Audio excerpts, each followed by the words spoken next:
Welcome to Torah Smash, the podcast for nerdy Jews, where our lives of Jewish learning collide with our love of nerd culture. In each episode, we discuss what we lovingly call a Torah Smash, which we have defined as a beautiful collision of one thing from the world of Judaism with another from nerd culture.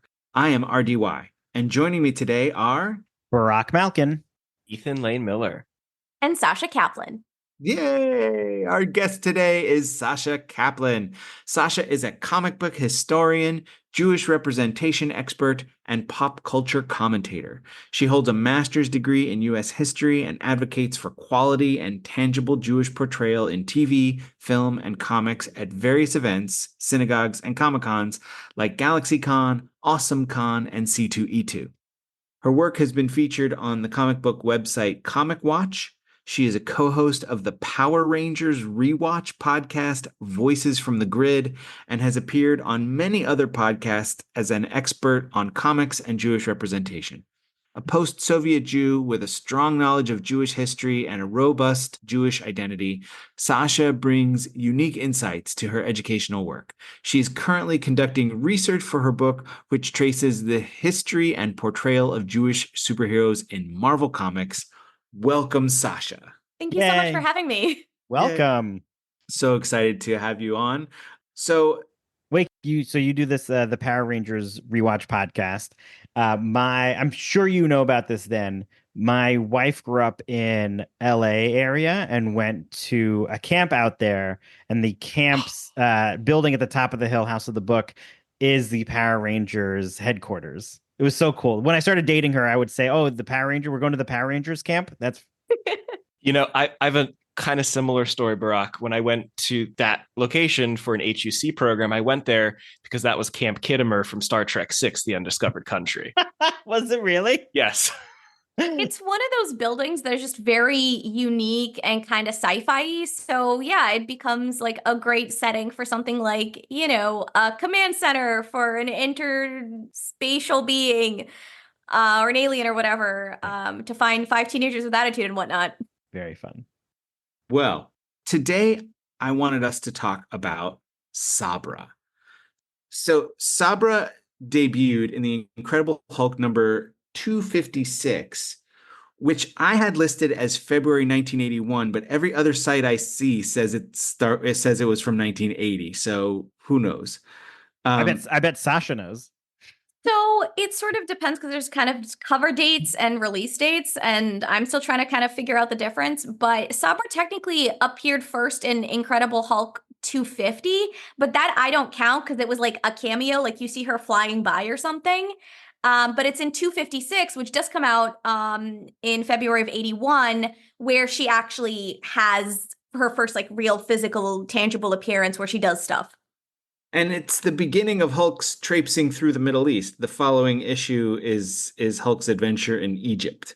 Yeah, it's part of that whole journey of Hulk essentially schlepping around the world and meeting different heroes, so that later on they can all like welcome the Hulk and talk about how awesome he is and the things they like about him and whatnot. And much later, in another appearance in The Incredible Hulk, Sabra says, "Oh, you used to be a hero I respected, and now you're just this brute, and you're attacking me and growling at me again." And of course, he's growling at her because she has shot him in the larynx with her paralytic quills. Mm-hmm. But Hulk is misunderstood. Always misunderstood, which makes Sabra's appearance in the Hulk comics perfect. Sabra is one of 3 Marvel heroes that I am aware of that have an identity tied to a nation. Captain America, of course, Red Guardian, who's tied to Russia, and Sabra, who is Israeli. She was a Mossad agent. Mossad is the FBI of Israel, the FBI, CIA, and military police all combined for Israel. Special forces, I suppose, would be a good translation. Super spies. Super spies. She is strong. She can fly because of her cape. She has a healing factor that she can transfer to others, which is really cool.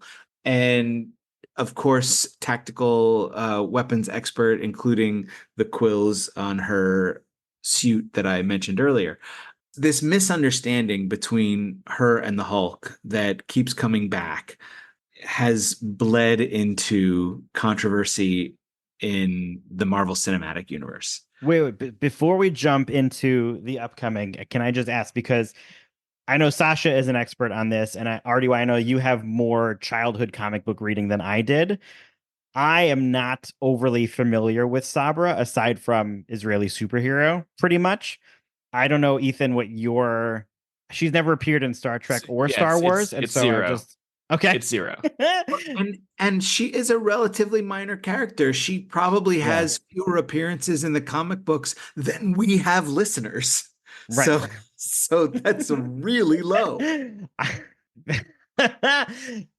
I I forgot what I was gonna say. That really Are you threw me. struggling? Are you struggling how to deal with my comparison? Yeah, your compliment of the podcast, it's a rough one. I'm trying to figure out I just wanted to make sure to ground that in the conversation so that both you and Sasha sort of know where Ethan and I are coming from in terms of like understanding. So Secret Super Agent, was she similar to Captain America in which it was like a given power? Or both of you are making some faces. So it really Or is it like Moon Knight, varies. like a mysticism type of situation?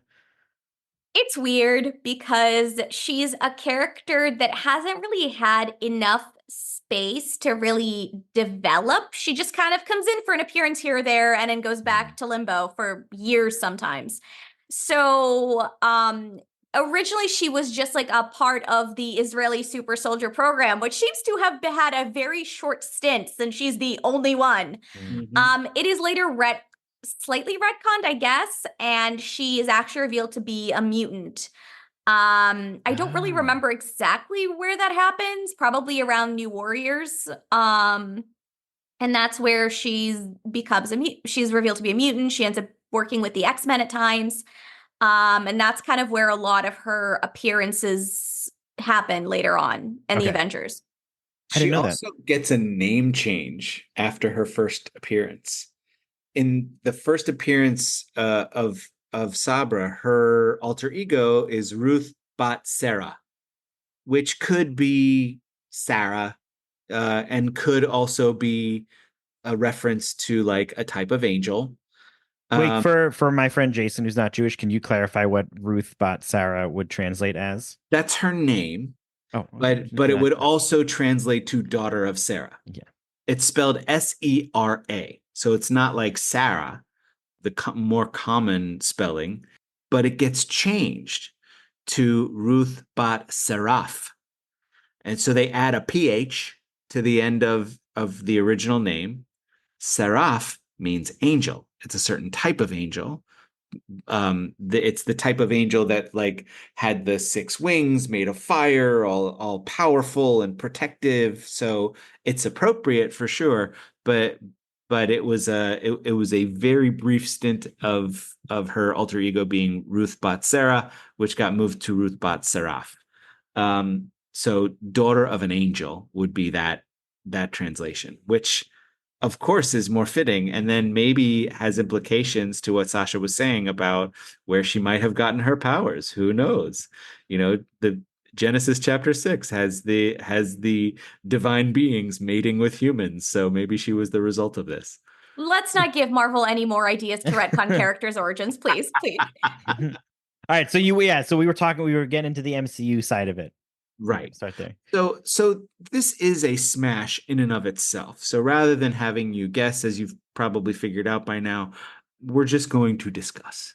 Because in the Marvel universe, the Marvel Cinematic Universe, in the upcoming Captain America movie, which I have seen one preview for Brave New World. It is not the one that features Sabra. So I am not aware of how she comes out in the preview, but I do know she's being portrayed by Shira Haas. So if you've seen Stiesel or Unorthodox, you may be familiar with Shira Haas. She is an absolutely captivating performer. She is really a brilliant actress, and I am so thrilled that they chose her. The choice of Shira Haas kind of makes me glad that Gal Gadot was taken. She's diminutive, and so this I having a powerful Israeli superhero portrayed by a short, skinny person, I think is fascinating and kind of perfect. She has this build like Steve Rogers pre super soldier serum. Do you I'm think they're getting trying to? Sasha. Please interrupt. No, it's interesting because like I hadn't really thought about it that way. I had come from it as like, oh, Shira Haas, who looks nothing like Sabra does in the comics. Like In Barlavi was right there. She would have been my pick, but you've convinced me. But I think the core takeaway here is, there's a lot of push for what has been dubbed like authentic casting. And so to see an Israeli actress chosen to play an Israeli character is really significant. Still kind of wish it was in Barlavi, but that's just me. And so she didn't feature in the first like big trailer that they had. She wears like a green uniform and she's like the right-hand man of President Mustache. I mean President Red Hulk. Thunderbolt Um, Ross. Yeah, President Ross. And she's seemingly a part of the CIA. Later, Marvel.com had an article out on their website shortly after the release of the trailer that clarified that she was part of the Black Widow program. So that sent a whole slew of red flags among the Jewish community of like, oh, they're gonna make her Russian. We don't know that. So we really don't know what they're actually going to do with her or how her Jewish and Israeli background will be portrayed or mentioned, if at all. I thought I saw something after that when it was announced that she was going to be part of the Black Widow program, that I thought there was some piece that came out after that that said, "Oh, don't worry, she's still Israeli. She's just hiding her Israeli identity," which I don't think. Granted, I don't know very much about the character, but I don't think there's many Israeli soldiers that that are hiding their identity, or that like it doesn't play to that super spy. She's more of a super soldier. And so Yeah. that I think is where I'm worried about where they're going to head with the character. And do they make her this Russian Israeli character as I opposed to don't think they're going to Israeli? make her Russian. I think the No, Black Widow so program does have international participants. Okay. the Okay. Black Widow movie established essentially that Black Widows were essentially trafficked young girls who were put into this program and taken from their families and kidnapped essentially and made into these soldiers. That's still a little like questionable. What's also then questionable is wait, so she's an Israeli agent still, but she's hiding who she is and she's working in the US government. Like my anti-Semitism sensors went off high. Yeah. So but that's like, how do I put it? It's given me cause for concern. Let's put it that way, especially when the MCU's track record with characters and their Jewish identity this far is not great. It's also the product of bullying that we have become all too familiar with. When people who disagree with Israel's politics, and let's be clear, I disagree with a lot of Israel's politics, and I am a Zionist. And I define that as a person who believes that there should be a homeland for the Jewish people. I also believe that that homeland should be welcoming to all people. So I have problems with the way the current government of Israel is dealing with the situation that we're dealing with in mid to late 2024. As much as I ache for the Jews who live in Israel, and I ache for the Palestinians who live in Israel, and everybody who wants to call that place home. I don't like the tactics used by either side. And one of these tactics is to go full force on social media and boycotting and making demands about something that they find offensive. And I'm going to say they, in the case of whoever thinks that the character Sabra is offensive because she's glorifying Israel. They started a hashtag Captain Apartheid. Yeah. They I didn't see that. they started a boycotting campaign about Marvel. They were saying they were going to, convince people not to go to the Marvel movies or purchase Marvel products and Yeah, the there like. was a point where I thought I heard that she had been taken out of this film. And I don't know if that actually was the case or if it was I just think that was rumored. yeah. So there was like an alleged. Let me backtrack because this didn't start, in the wake of October 7th and all of this. This started 2 years ago when Marvel first announced, like, hey, at San Diego Comic-Con, they brought Shira Haas out onto the stage and said, here's Shira Haas. She's going to be playing an Israeli superhero named Sabra. And I just went, yay! And then I went, oh God. Because the second that was announced, that's when the controversy started. And when I say nobody bothered to read this comic book, and this is from Incredible Hulk 256, I'm telling you, nobody read this comic except maybe like me and 5 other people at the time. Me. 6. And so the whole thing was they zeroed in on this one panel.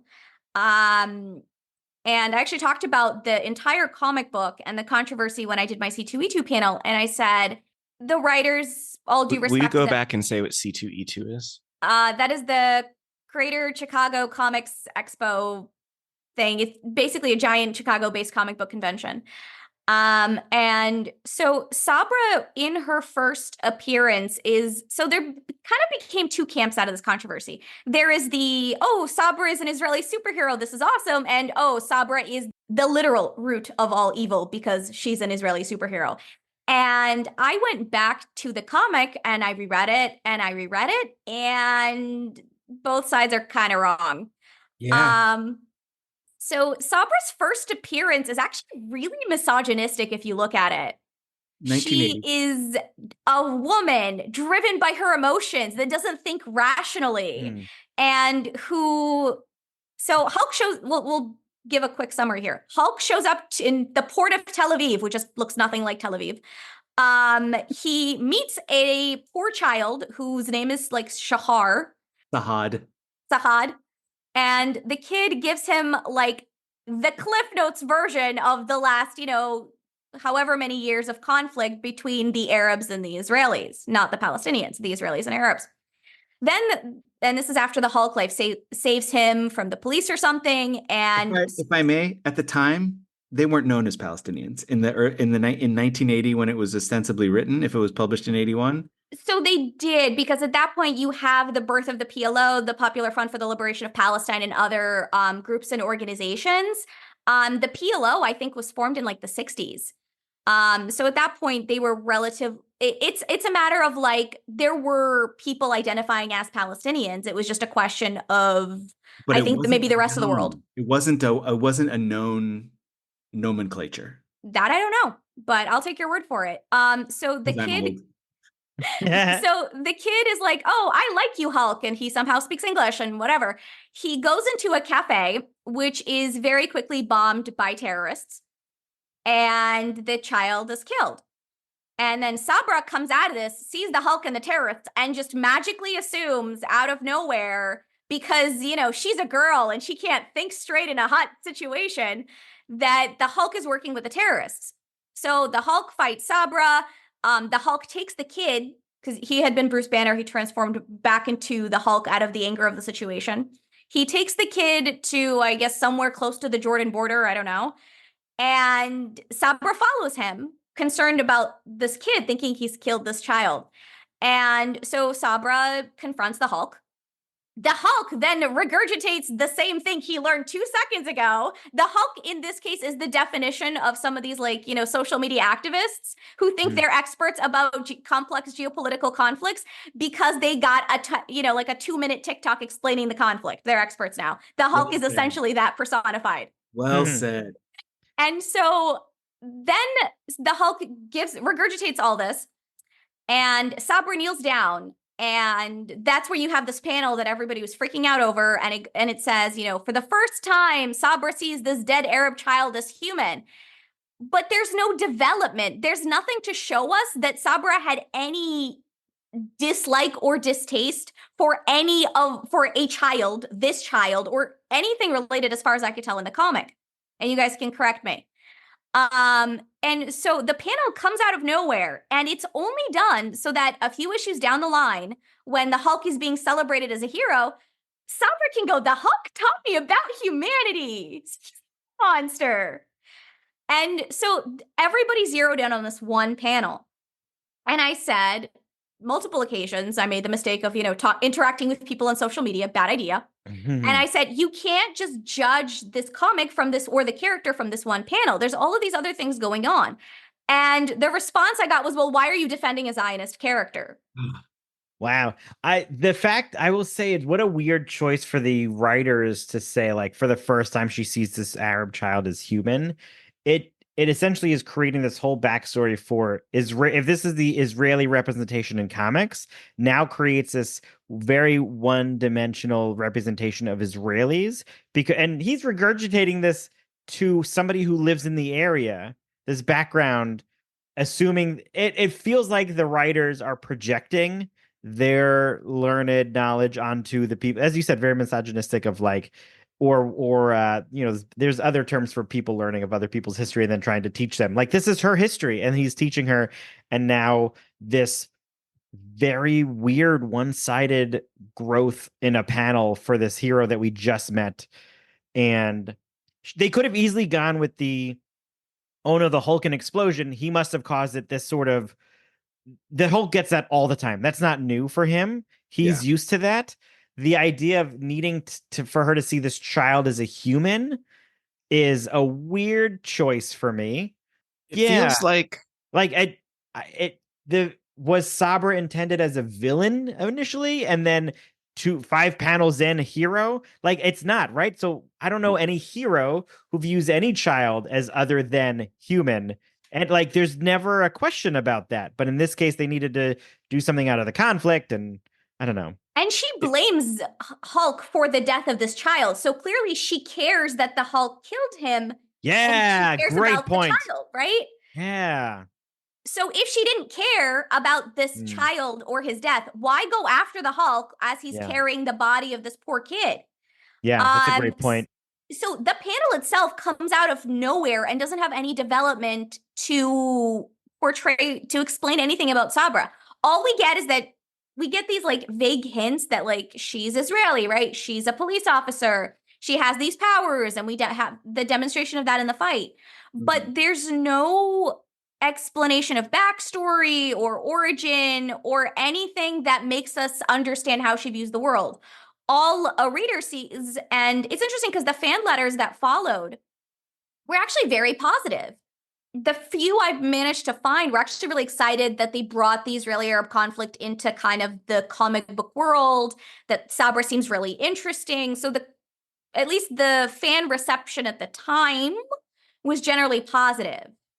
Keep in mind, this is 1980 when it was written, 1981 when it was published. So this was a time when Israel was still seen as the David versus all of the Goliath nations around it. And I know that is not the perception anymore. And it was not factual entirely then, and it is really not factual now. But that was the perception at the time, to bring this conflict into light. And, this is something we never talk about in America. And it's a very American perspective. I will say the misogyny, it's only like pointed out that she's a woman. I mean, besides the pronouns, in the second to last panel. But it is done in a very misogynistic way. It says, but she is also a woman, capable of feeling, capable of caring. It has taken the Hulk to make her see this dead Arab boy as a human being. It's awful. It's an awful panel. But so same with, there's a lot of kind of anti-Arab sentiment throughout the comic book that we've mentioned that was typical for 1980. And, we have to be very careful with how we analyze comic books that were written 40 years ago. In the same sense of like in 100 years, no one will know the difference between a butt dial and a booty call. And so we might not understand all of the language here and what's going on to that's behind this, the conflict and the storyline and the character. Maybe they did do this so that she could later be, I learned about humanity. And maybe they were just kind of trying out a character to say, like, let's just put one character in and never see her again, like I think so the many best way to characters. frame it is that a lot of the characters that the Hulk meets are stereotyped in various different ways. Like there's the Irish superhero Shamrock Yeah. and the Arabian Knight in a turban and a magic carpet. Like it does, like it's something like you said, we have to view them in the context they were written because it was 40 years ago and our perceptions of different people have changed. Our perception for what's acceptable in film and TV and comics has also changed. So there were many other characters that were stereotyped in various different ways, but it's interesting that when we talk about the Arabian Night, we can clearly, and when I say we, I mean like the comic book reading public can rightfully call out the stereotyping. But with Sabra, they just kind of take it at face value. The one thing that does describe Sabra also in the comic is the word Sabra, which refers to a person born in Israel. And it also refers to, And a prickly pear. Yeah, the prickly pear, which is sort of very sweet on the inside and prickly on the outside. And that becomes the basic identity of Sabra in the most like two-dimensional way. That's fun. I was at a barbecue today before and had to leave the recording, and they said, "Oh, what's the topic?" I said, "Oh, we're going to talk about Sabra. Good, like dig a deep dive into Sabra." And one of the people was like, "The hummus?" Like not not on my podcast, but that's a fun topic, I guess. It's delicious, not a sponsor.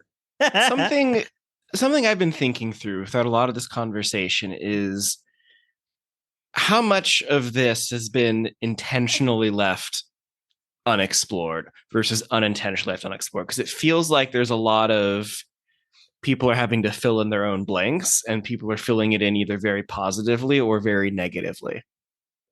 That's a really good question. I think when you say like fill in the blanks, do you mean like why she's been so underdeveloped over the years, or I mean, as a potential, I mean, it's related to that question. Like, I think like the filling in the blank for the backstory, like with the Hulk, that like, the whole story of like, oh, now I see this child as a person, allows us as the readers to then fill in the blank of what was the course of her history that led her to that point, and that attitude, and what other things was she involved in. Well, I'm also wondering if at that time there's a lot of movies in the 70s and 80s where Arabs were the villains, right? There was a few different types of people, Russians, Germans, Arabs, that were always placed as the villains of those films. And so it's also possible that it's not that Sabra saw this person as human, but the writers were creating as a way for us, the people, to see Arabs as human, because Arabs were always the villain. And they're like, Sabra will be a good character to do this with because she's in the geographical area of those people. And so let's use that hero to let the readers view somebody else as somebody not to be hated or mistreated. They just did it in a really wrong way. I mean, Yeah. you still have the Arab terrorists blowing up a cafe with the Arab kid inside. So yeah. Yeah, I just think there's a lot of movies in that time that stereotyped minority groups into being the villain.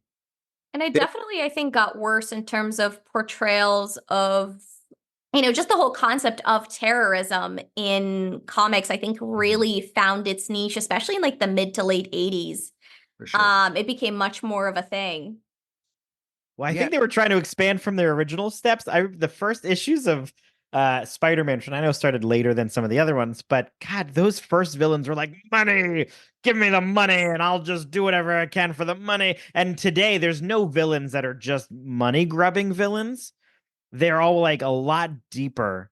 Like They there's want- something Well, else. no, I think No, it's Doctor money. It's Doctor Evil money. is very money driven. That's fair point. But like usually money for like a surgery or money because I'm losing my house. Like they're like John Qing it as opposed to just the original Vulture who was just wanted money. Like There's more nuance. yes, there's more new. And I think this was like maybe a stepping stone of like moving into a different type of one-dimensional villain as opposed to money or power, like those typical basic villainous drives. And now it's they entered that person as an entity is villainous, and so let's make them a villain because they're less understood, whatever it might be, whatever their choices were. But maybe it's less Sabra's doing and more a villain of the time. For a long time, we liked our bad guys evil and our good guys pure. Yeah. And we know that this is not the way of the world. We know that even Thanos believed that he was doing good for the universe by helping out with environmental resources. But we got some cringe looks, but we you're right. know that he's evil, but he thinks he's doing it for the right reason. Yeah. And what's the adage? Every villain is a hero in their own story, or something like that. Yes. Yeah. And there every good villain. yes, good, every well-written villain. Yeah, correct. This is oversimplified. That not only the original Sabra comic that, like Sasha was saying, boy died because of 2 old books that say his people fight and kill for land. That oversimplified understanding, because all you get it from is TikTok, from a people who are so against binary identities, that we have this like, our side is correct and your side is incorrect for so many things, drives me up a wall. And in this particular case, the campaign against Sabra as a character in the MCU, as against Sabra's background. Now there's an extra backlash that we haven't touched on. There was a massacre in an area in Lebanon called Sabra and Shatila. And because the character was named Sabra, people got very upset, saying that it had anything to do with this massacre. The massacre occurred more than a year and a half after the first appearance of Sabra.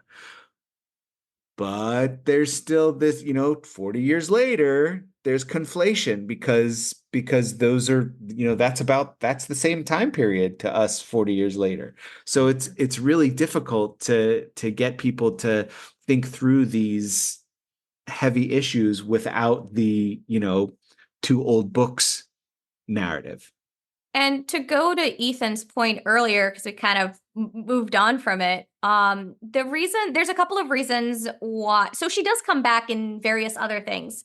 So she appears in New Warriors for a bit. She appears in the X-Men and Excalibur, various other X-Men and Avenger titles. She's also in a Union Jack comic from 2005, which has a much less stereotyped, though still slightly stereotyped, New Arabian Night. But her backstory is really never, there's like hints at like, oh, she's been doing this a while, so she's not a new hero. But we never really get to think about those moments. And she has an appearance in New Warriors where she's, I think, escorting Yitzhak Rabin to speak at the United Nations. And there's a Syrian superhero there. And he's obviously misogynistic because he's a Syrian superhero, because again, stereotyping. But then he says something to her about how, she needs to just like go and be a mom. And we find out actually Sabra lost her child in a terrorist bombing. So she was a mother and she lost her child. So that does give some context to it right before she's brainwashed and attacks the New Warriors. So and that leads to an interesting moment between her and the character Justice, who's also Jewish, but that's kind of a separate story. The point being is she does get these like moments where we get hints, but because she's never in a book long enough to do anything with her, she's just an Israeli agent that kind of shows up, does the thing, and then goes back. There's some interesting like kind of weird, but kind of interesting conflict between her and Kitty Pryde, and I think Excalibur she appears in. But I think part of it is that it might be because, I'm sure the Arabian Night doesn't appear in any more comics than she does. Maybe, but I think part of it is maybe writers aren't sure how to tackle something as contentious and complicated as this conflict. So they sort of don't want to delve too deeply into it. But what's really interesting is in her last appearance, which was in 2019 in Avengers number 11, basically, I guess all of the Avengers are gone. And so T'Challa assembles a team of international Avengers, essentially. And like Ursa Major is there, and he's the biggest jerk ever because he's Ursa Major. And so there's a moment where they're discussing what the situation is and what they're going to do. And Sabra and the Arabian Night are actually 100% agree. They're on the same page. And Ursa Major's like, ha, ha, ha, ha, look, the Arab and the Jew agreed on something because he's a jerk. He's going to be a jerk. But it's a significant moment, I think, for the two characters that harken to what we saw in Union Jack, where her and the Arabian Night were still, the second Arabian Night, are still sort of not BFFs, and they're probably never going to be. But at the end, there's like kind of a hint at like, okay, maybe they've come to some kind of mutual respect of like, I don't like you. We're still not going to get along, but we can respect the fact that we are both superheroes who are fighting the good fight for the betterment of the world kind of thing. So it's interesting how that has kind of shifted. But again, her last appearance was, 5 years ago, 6 years ago now.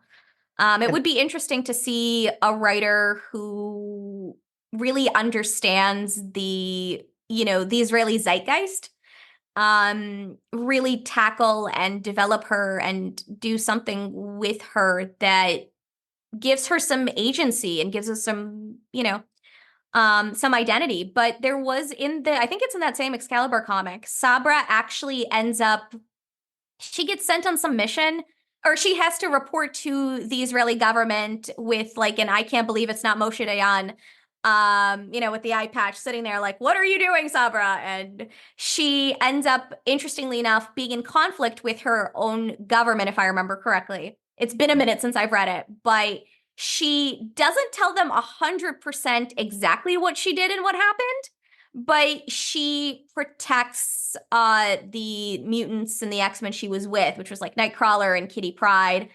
And so it's interesting that to some extent she was actually in conflict, for lack of a better word, with her own government.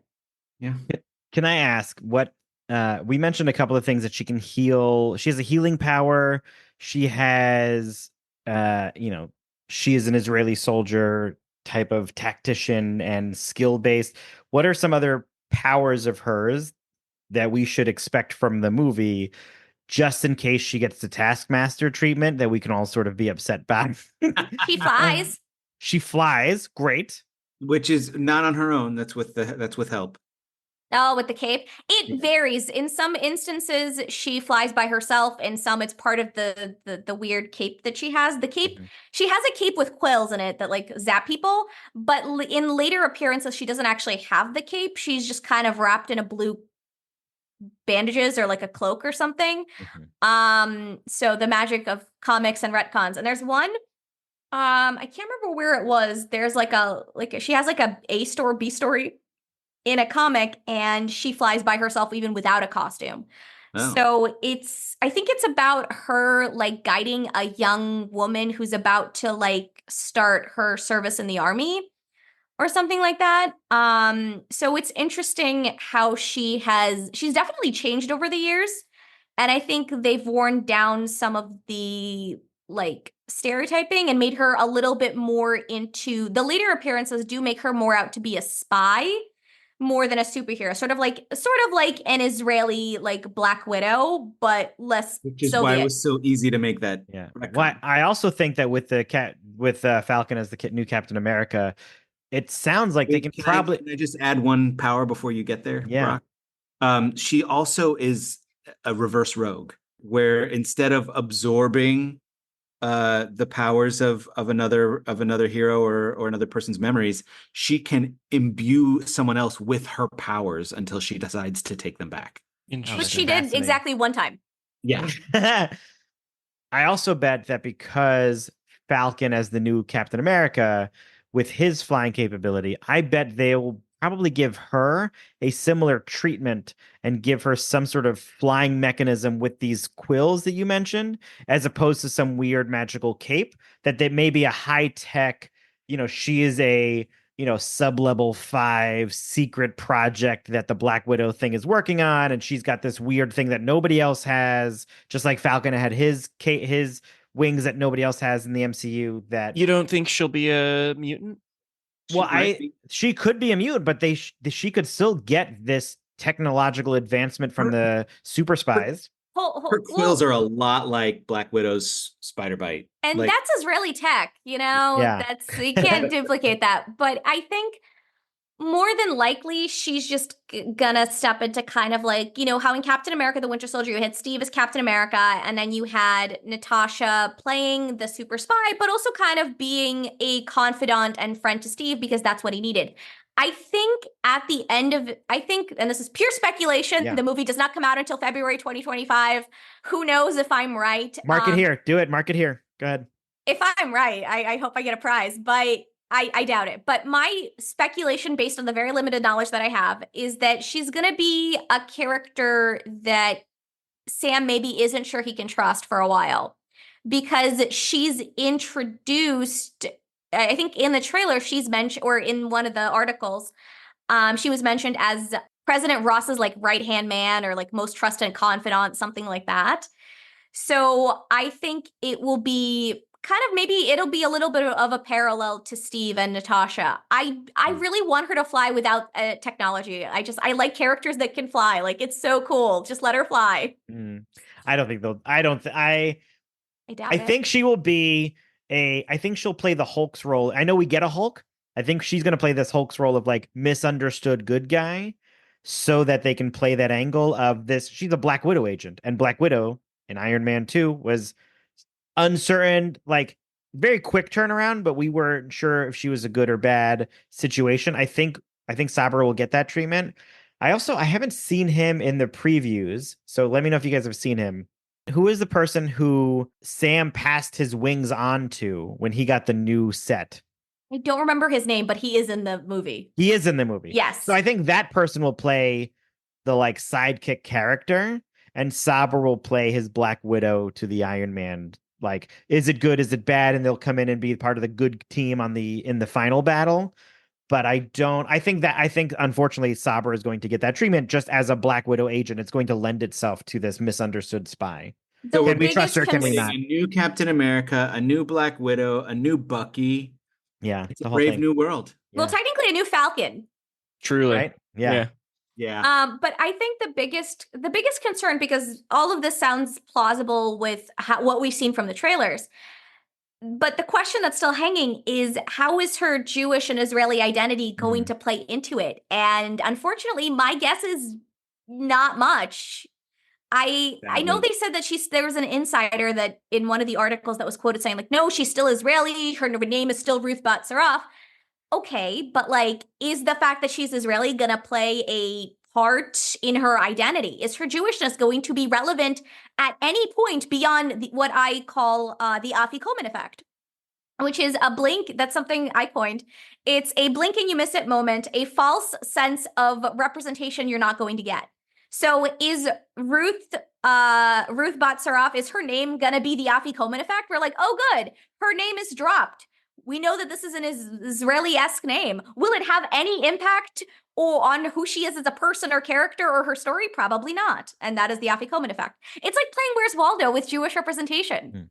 That's fun. On our podcast, whenever there's an Easter egg in a movie, we instead refer to them as Afikoman.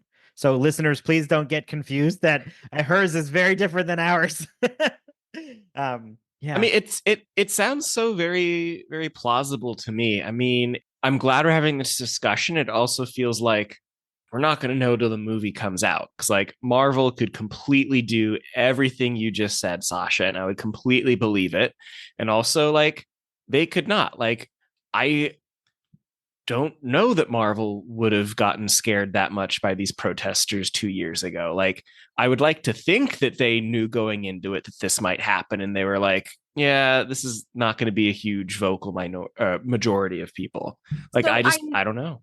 I know when this was, I don't know, I think back in November, maybe March, I don't remember, at some point before they started reshoots, there was alleged insider on Twitter said that there had been early screenings of the film, which we know is true, for test audiences, and the test audiences reacted negatively. One insider claimed that part of the backlash was to do with Sabra's character, that she was subsequently being written out. So that's where those rumors came from. We don't have any evidence of that, because it's not like the people from the focus group can talk about it anyway. They probably signed an NDA that's like as thick as my head. So that's where a lot of the questions of her, she's going to get written out came from. We do know that shortly after the backlash started back in 2022, Marvel was like, oh, we always focus about, reinventing characters and bringing them to the modern world, and there was going to be changes. And I said, the only change you can really do would be to make her more of an Israeli spy like they do in the later comics. But the concern with how she's written, based on what we've seen from the trailers, and based on the proclivity of anti-Semitic conspiracy theories and stereotypes that are out in the world, and you guys are nodding so you know exactly where I'm getting at, right? That if she's revealed to be an Israeli agent, that only feeds into more anti-Semitic conspiracy theories about, the Zionist cabals controlling governments and whatnot, and yeah, I all mean, of this other we're nonsense. damned if we do, damned if we don't. Mm-hmm. So we don't know. I bet they'll swing so far in the other direction that from Moon Knight, who has so much Jewish background and history, and they made a lot of missteps there. I'm hoping they're not trying to swing all the way in the other direction and over-Jew it, and then they Never gonna happen. They create such like a. I can't imagine it going good. I think Ethan hit it right on the nose. If I had to bet on one of the predictions that you have put forward about this movie, I would go full in on Sasha's predictions. Sorry, Barack. Great. That's okay. Sabra is a character that really can be really interesting to explore. I think it just takes like I said, in Union Jack, I thought it was relatively even-handed between her attitudes and the Arabian Nights attitudes, and how they ultimately come to this kind of respect. I think people need to stop getting their information from TikTok and social media. Yes. About everything, like not just Israel or Sabra or any, just everything. Just stop and go do your own research. But she's a character that she doesn't deserve to be demonized any more than any other superhero does. We can criticize her as we do every other character, but there's nothing uniquely evil or horrific about her. She's just stereotyped the way a lot of these international superheroes are stereotyped, because they're not mainstays. They're not in every comic, because the entire Marvel universe is basically, New York and in adjacent states sometimes. Right? So she's not going to be mainstay. She's not a big deal character that you need to overhype or overblow. But I think we also need to acknowledge that she is a stereotyped character that needs a little bit more development. 100%. And with all of the we keep saying this, like Twitter and TikTok education of our political activists, we need to not only educate ourselves, but I think maybe follow the advice of Yossi Klein Halevi, who's an American-Israeli fellow at the Shalom Hartman Institute, who said sometimes a Marvel movie is just a Marvel movie. Sasha, it was really great having you. Before RDY wraps this up, can I ask, is there any shout-outs or plugs you want to do in perpetuity? Yeah, sure. So please follow me on Instagram and Threads at the Jewish Comics Queen. And, hopefully when my book comes out, which explores Jewish identity and Marvel superheroes, people will check it out. Can't wait. Awesome. So good having you. Thank you for joining us for this. Yes, thank you so much for having me, guys. It's been a blast. It was great having you. Well, that'll do it for this episode of Torah Smash. Our fiscal sponsor is Jewish Creativity International. Our theme music was created by Sean Fogel. You can check out Sean's bands and audio work at www.thesleepywest.com. This episode was supported in part by Juice. JUICE, which stands for the Jewish Comics Experience, is a full-day convention that brings together fans, creators, and industry professionals to explore the rich history and contributions of diverse Jewish creators and content in the comics medium. JUICE is created and hosted by the Center for Jewish History in New York City and will be held this year on November 10th. If you are interested in attending or want to learn more, visit juice.org. That's JEWCE.org.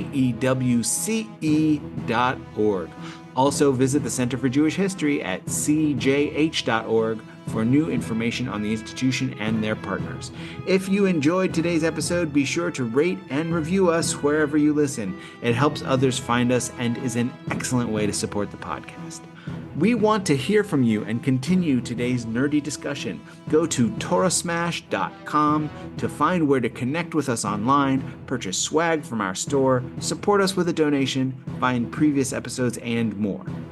And when attending Shabbat services, on which side does Captain America prefer to sit when choosing his seat at temple? On your left.